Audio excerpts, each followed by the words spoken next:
주님께서 여러분과 함께 또한 사제의 영과 함께 요한이 전한 거룩한 복음입니다. 주님 영광 받으소서. 그때 예수님께서 하늘을 향하여 눈을 들어 기도하셨다. 거룩하신 아버지, 저는 이들만이 아니라 이들의 말을 듣고 저를 믿는 이들을 위해서도 빕니다. 그들이 모두 하나가 되게 해 주십시오. 아버지께서 제 안에 계시고 제가 아버지 안에 있듯이 그들도 우리 안에 있게 해 주십시오.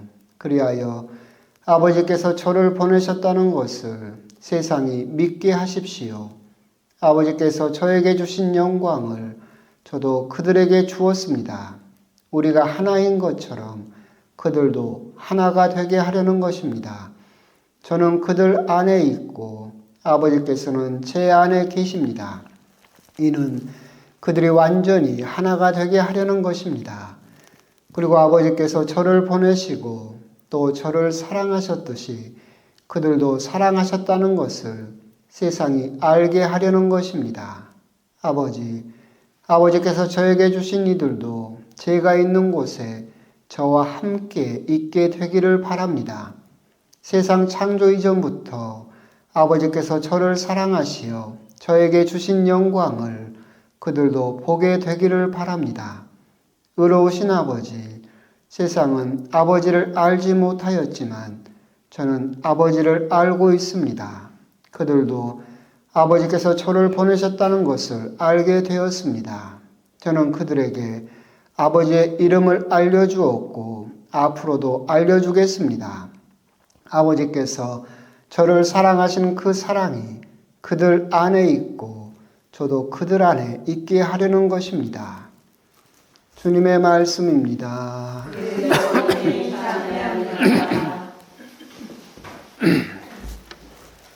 참여 예수님. 잘 주무셨습니까? 네. 어제 오늘 계속 비가 오고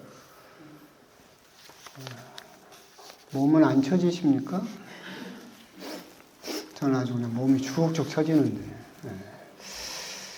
이제 심리학에서 남녀의 그런 차이를 이야기를 할 때 남자는 하루에 대략 한 2,000 단어를 사용한다고 그럽니다. 말하는 게 아니라 단어를 사용해요. 그럼 여자는 하루에 몇 개 쓸 것 같습니까? 7,000개 정도를 씁니다. 7,000개 정도를. 그러니까 저녁에 이제 남편과 부인이 한 집에 딱 만나면 남편은 밖에 나가서 이미 2,000 단어를 다 써버렸어요. 그럼 이제 말하기가 싫어요. 힘들고 말을 안 하려고 하죠. 근데 부인은 딱 들어왔어요. 2,000개를 썼더라도 몇 개 남았어요? 5,000개가 남아있어요. 그럼 이제 이 누구한테 해야 됩니까? 남편한테 해야 되죠. 막 쏟아붓죠. 오늘 뭐 했어? 나는 어쨌어? 막. 그럼 남편은 지금 2,000개를 다 쓰고 힘들어요. 귀찮아. 말하기도. 그럼 신청도 안 해. 그럼 이제 부인은 또 어떻게 됩니까? 상처를 크게 받죠. 내 말 무시한다고. 내 말 안 들어준다고. 근데 그걸 이제 또 과학적으로, 심리학적으로 그렇게 이야기를 또 해요. 그런 차이가 있다. 오늘 이제 미사를 하고, 오후에 고별식을 하고, 저녁에 성모회반이 있습니다. 저는 아무리 봐도 오늘 2,000 단어 이상을 쓸 것 같아요. 그럼 오늘 강론을 안 하는 게 낫지 않을까. 이제 이렇게 이 속도로 단어를 쓰다 보면 이제 성모회반 때 되면 지쳐가지고 할 말도 없을 것 같다라는 생각이 드는데. 근데 또 평일에 강론 안 하면 또 뭐라 할 거죠, 또. 그죠? 원래 평일에 강론은 의무가 아닌데 어떻게 하다 보니까 제가 평일에 꼬박꼬박 강론을 하고 있어요. 하여튼 뭐 하던 거니까 해봅시다. 오늘 이제 복음에 대해서 이야기를 하기 전에 먼저 일독서를 잠깐 그 배경 이야기를 하게 되면 사도 바오로가 이제 법정에 끌려가서 또 재판을 받게 되죠. 근데 거기서 슬기롭게 사도 바오로가 이쪽은 사도가이고 이쪽은 바리사이가 있기 때문에 그 사람들을 싸움을 붙이죠. 최고의 내분을 일으켜서 자기는 유유히 빠져나가는 모습을 그렇게 보여주는데, 여러분들이 이제 복음이라든가 이걸 계속해서 읽다 보면 부딪히는 단어가 사두가이와 바리사이를 그런 사람들에 대해서 또 듣게 되고 특별히 또 바리사이들은 예수님께 계속해서 꾸중을 듣는 그런 사람으로 또 등장을 하게 됩니다. 아시는 분도 계실 것이고 바리사이와 사두가이가 이제 어떻게 등장하게 되었느냐라고 한다면 여러분들이 이제 구약 성경을 보시면 우리 구약 성경의 맨 마지막 책이 마카베오서입니다. 시대 순서적으로 마카베오서를 보게 되면 마카베오라는 그 마따디아스라는 사람이 마카베오 집안이라고도 불리는데 독립운동을 벌립니다. 마카베오서는 읽어보셨어요? 네, 알겠습니다. 재밌어요. 읽어봐도 역사책이니까. 근데 이제 그 당시에 이제 그러니까 읽게 되면 또 이야기가 복잡해지는데 알렉산더가 있었어요. 알렉산더가 착 점령을 하잖아요. 우리가 세계사 시간에도 배우는 것처럼. 근데 알렉산더가 일찍 죽어요. 죽으면서 나라를 이제 그 장군들이 쪼개가지고 갔습니다. 갖게 되는데 팔레스타인 지역을 이제 또 셀로우코스 왕조라고 하는 알렉산더의 부하 장군이 이렇게 지배를 합니다.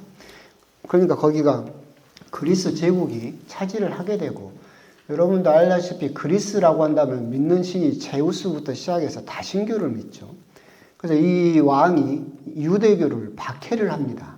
그러니까 마카베오서를 보시게 되면 이제 나오게 되는데 억지로 돼지고기를 먹게 하고 율법서를 가지고만 있어도 죽이고 하면서 우리 한국 천주교인들이 받았던 그런 박해처럼 그렇게 유대교를 대대적으로 박해를 해요. 여기에 대항해서 일어난 과정, 그리고 그게 어떻게 일어났고 어떻게 그 사람들로부터 압제로부터 벗어나서 독립을 이루게 되었는가라고 쓴 것이 마카베오서입니다. 그러니까 이스라엘 사람들의 잠깐 동안의 독립 그 시기를 기록해 놓은 건데 그러기 위해서 그런 마따디아스가 독립전쟁을 종교적인 박해에 대항해서 일으키게 되고 그 아들들 중에 이제 유다 마카베오가 있어요. 그게 마카베오 뜻이 이제 망치, 그만큼 강하다는 뜻이겠죠. 그래서 그 책 이름도 마카베오서라고 부르고 마카베오서는 1서와 2서가 있는데 순서적으로 쓰인 게 아니라 따로 별개의 책이고 오히려 마카베오 2서가 먼저 쓰인 책입니다. 마카베오 1서가 나중에 쓰인 책인데 근데 이제 그렇게 독립전쟁을 벌이면서 이 시작점이 종교적인 문제로 시작했죠. 그래서 이 종교적인 문제로 박해를 이겨내기 위해서 수많은 이스라엘 사람들이 모여드는데 그 중에서 한 부류가 어떤 부류가 있었느냐라고 한다면 자기 스스로를 경건한 사람들이라고 부르는 사람들이 등장해요. 마카베오서에도 그 사람들을 뭐라고 부르냐면 하시딤이라고 부릅니다. 지금 이스라엘에서 극우주의, 근본주의 종교 세력을 여러분들이 뭐라고 부르는지 아십니까? 하레디라고 부릅니다. 군대도 안 가고, 국가에서 그 세금 받아서 그 율법만 연구하는 사람들, 직업도 안 가져요, 남자가. 율법만 연구해요. 부인이 일을 하고. 그 사람들이 하레디죠. 이 시작점이 하시딤이고. 이 하시딤이 이제, 그러니까 이게 성경에서 끝나는 이야기가 아니라 수천 년이 흘러서 지금까지도 영향을 주고 있는 우리의 현실이기도 해요. 이 경건한 사람들이라고 하는 하시딤이 이 종교 전쟁에 함께 동참해서 독립을 이뤄냅니다. 근데 그 과정 중에 이제 문제가 또 생기게 되는데 그 문제까지 설명하게 되면 너무 길어지고 하여튼 그 하시딤이 분열하기 시작해요. 여러 가지 문제로 대사제직이라는 그 문제로 쪼개지게 되는데 그래서 성전을 중심으로 해서 사제 계급으로 형성된 게 사두가이예요. 이 사두가이는 우리가 사두가이라고 부르는데 원래는 차독. 그러니까 차독이 누구냐면 다윗 때 사제예요. 그리고 솔로몬을 지지해서 나중에 대사제가 된 사람이 차독이에요. 사독. 이 사람의 이름을 따서 사두가이예요. 그래서 이 사두가이는 이 사제 계급을 중심으로 형성된 계파가 사두가이죠. 그래서 이 사람들은 성전 중심적이고 그리고 사제 계급 중심이죠. 또 한 계급은 누구냐면 평신도 위주로 형성된 그 분파가 있어요. 이것이 바리사이예요. 원래 이 사람들은 자기들을 바리사이라고 부르지 않았고 다른 사람들이 부르던 이름이에요. 이제 막 머리가 복잡해지기 시작하죠. 이 바리사이 원래 뜻은 분열하다라는 뜻이에요. 그러니까 니들은 자꾸 율법을 가지고 사람을 갈라치게 하기 때문에 니들은 바리사이라고 딴 사람들이 부르기 시작해서 바리사이라고 불리게 됐는데 이 사람들은 평신도 위주로 형성이 됐죠. 또 한 파가 있어요. 또 한 파는 에세네파라고 있어요. 이건 성경에 등장하진 않는데 굉장히 또 중요한 파인데 이게 어떻게 말하면 초기 수도 공동체예요. 유대인 속에서 형성된 완전히 근본주의적이고 극단적인 사막에 자기들끼리 모여서 사는 공동체를 만들었죠. 그래서 성경 공부를 조금 해보신 분은 아시겠지만 꿈난이라는 이야기 들어봤어요? 꿈난 공동체. TV로도 나오는 드라마도 있는데 그 사람들이 형성된 그래서 크게 세 개의 파가 형성이 되죠. 그럼 SNF파는 성경에 등장 안 하니까 성경 공부한 사람들이나 하락하고 우리가 성경에 등장하는 바리사이와 사두가이 이야기를 하게 되면 이야기가 길어져 있는데 간단한 거예요. 마카베오서에 독립운동했는데 경건한 사람들 하시림이 동참했는데 여기서 파가 갈라져서 바리사이와 사두가이가 나왔다. 근데 이 사두가이는 모세 오경만을 인정을 해요. 성경 안에서도 다른 성경은 인정하지 않아요. 바리사이는 모든 성경을 다 인정할 뿐만이 아니라 그 성경에 있지도 않은 어떤 구정까지도 다 인정하는 사람들이죠. 근데 이 사두가이는 사제 계급을 중심으로 해서 형성이 돼서 모세 오경만을 인정을 하기 때문에 모세 오경에는 등장하지 않는 부활, 천사, 영혼, 내세 이것을 다 부정해요. 인정하지 않아요. 하지만 바리사이는 그 이후에 모든 성경이나 구정까지도 다 인정을 하기 때문에 부활, 영혼, 천사, 내세 이걸 다 인정을 하는 거죠. 그러니까 여러분들이 성경 읽다 보면 그 이야기 나오잖아요. 그 사두가이들이 예수님께 시비 걸려고 그 자식이 7명이 있었다. 어떤 여자가 큰아들하고 결혼했는데 아들이 죽고 이렇게 해서 이 여자는 7명하고 다 결혼했다. 그럼 나중에 부활하면 이 여자는 누구 부인이냐? 그걸 시비를 걸잖아요. 그게 사두가이들이 가지고 있는 생각이죠. 부활이 없다라고 생각을 하니까. 이 사람들은 왜 그렇게 생각을 했느냐라고 한다면 모세 오경에도 천사 이야기는 다 등장합니다. 영혼도 등장을 해요. 근데 이 사람들은 그걸 부정할 수밖에 없는 이유가 성전을 중심으로 형성된 이 사두가이는 굉장히 현세적인 사람들이죠. 사제 계급이었음에도 불구하고 이 성전에서 그 1년이면 이익이 그 유대인들로부터 걷어들이는 성전세부터 시작해서 환전하고 뭐 희생 제물 팔고 해가지고 벌어들이는 돈이 1년에 200억 정도 되거든요. 여기에서 형성된 굉장한 그 기득권 세력이죠. 그 경제적인 이득을 유지하려고 하는 세력이죠. 그래서 여러분들이 성경을 보다 보면 예수님을 박해하던 대사제가 안나스와 가야파가 나오죠. 안나스가 장인이고 가야파가 사위예요. 머리 점점 더 복잡해지죠. 근데 그 정도로 경제적인 이득이 워낙 크기 때문에 대사제들이 그 물려주는 거예요. 그 부를 놓치기 싫으니까 자기 아들을 대사제로 만들어서 이 부를 세습하죠. 근데 아들이 없어. 그럼 어떻게 세습을 해요? 사위를 들여서라도 그 부를 계속 세습을 하죠. 그러니까 이 사람들 입장에서 부활이 있으면 어떻게 돼요? 망하는 거예요. 그러잖아요. 이 세상이 전부인 것처럼 살았어. 이 부를 놓치기 싫어서 아들한테 내 직위를 세습을 하고 아들이 없으면 사위한테까지 물려주면서 유대인들로부터 고혈을 쭉쭉 빨아먹으면서 살았지. 그리고 1년이면 수백억에 앉은 자리에서 벌면서. 근데 내세가 있대. 하느님 나라 가서 심판받아야 된대. 그럼 어떻게 돼요? 이렇게 살면 돼요? 안 돼요? 안 되지. 그러니까 이 사람들은 근본적으로 뭘 부정해버리는 거예요? 그죠. 부활이라든가 내세를 부정해버릴 수밖에 없었다.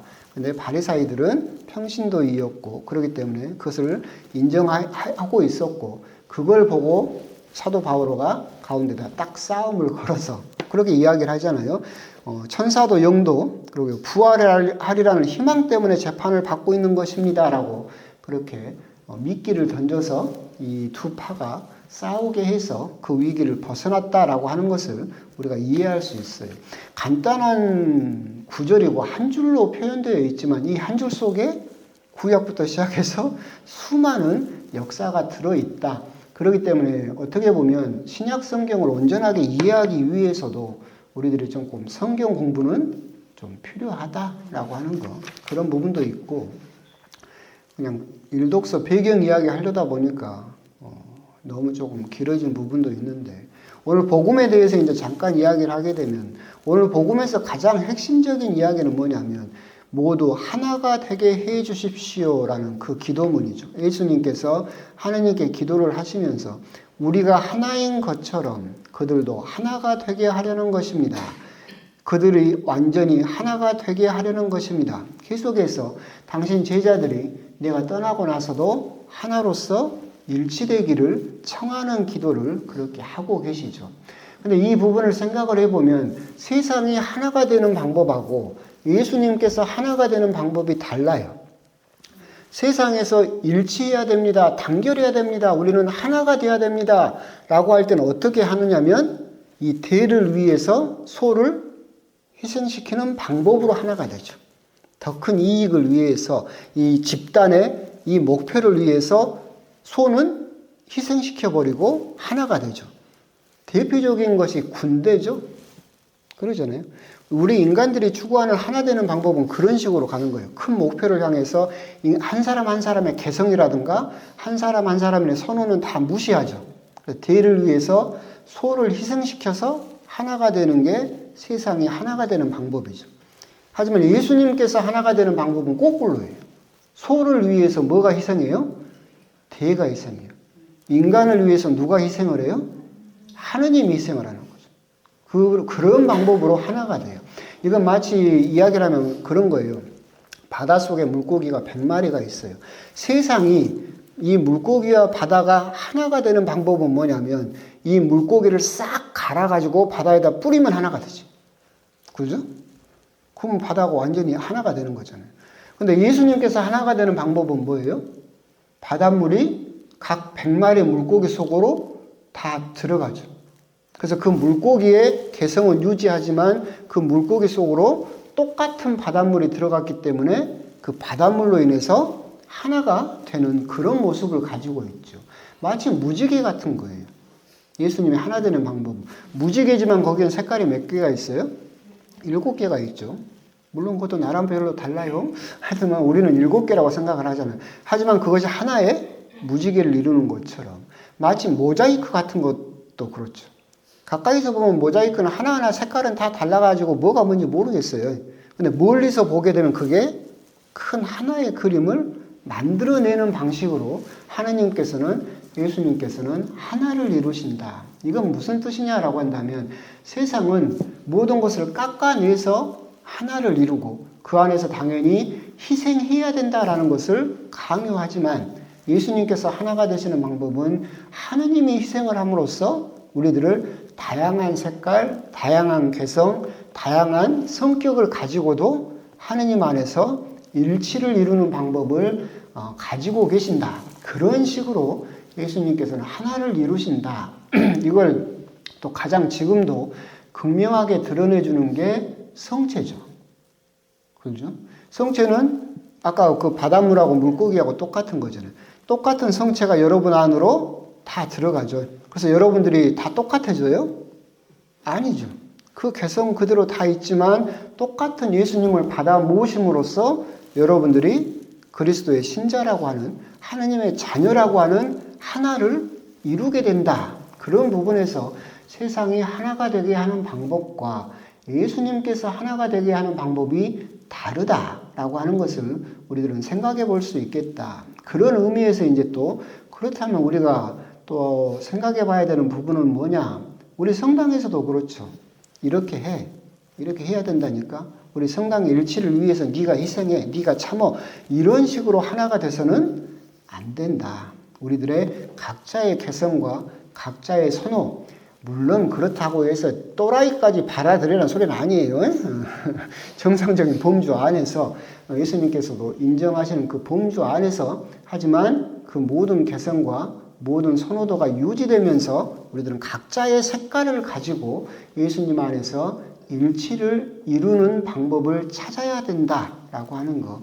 그 부분을 우리가 또한 생각해 볼 수 있어야 되겠습니다. 결국 무슨 말이냐라고 한다면 예수님께서 하나가 되게 하는 방법은 어떤 공동체를 위해서 여러분들이 하나의 작은 벽돌이 되라 라는 방법으로 공동체가 이루어지지 않는다. 예수님께서 원하시는 공동체는 사도 바오로가 이야기하신 것처럼 각 지체, 그죠? 거룩한 지체를 이루면서 그 지체가 각자의 몫을 가지고 예수님의 신비체를 이루는 방법으로 하나가 돼야 된다라고 하는 거. 그런 부분을 한번 곰곰이 묵상하시면서 간혹 우리도 성당 안에서 하나의 공동체를 이루면서도 내 개성을 남에게 강요하고 내 방식을 남에게 종용하면서 그렇게 하나가 되려고 해서는 예수님의 뜻과 어긋나는 방향이다라고 하는 거. 그런 부분도 한번 곰곰이 또 묵상을 해 보셨으면 좋겠습니다.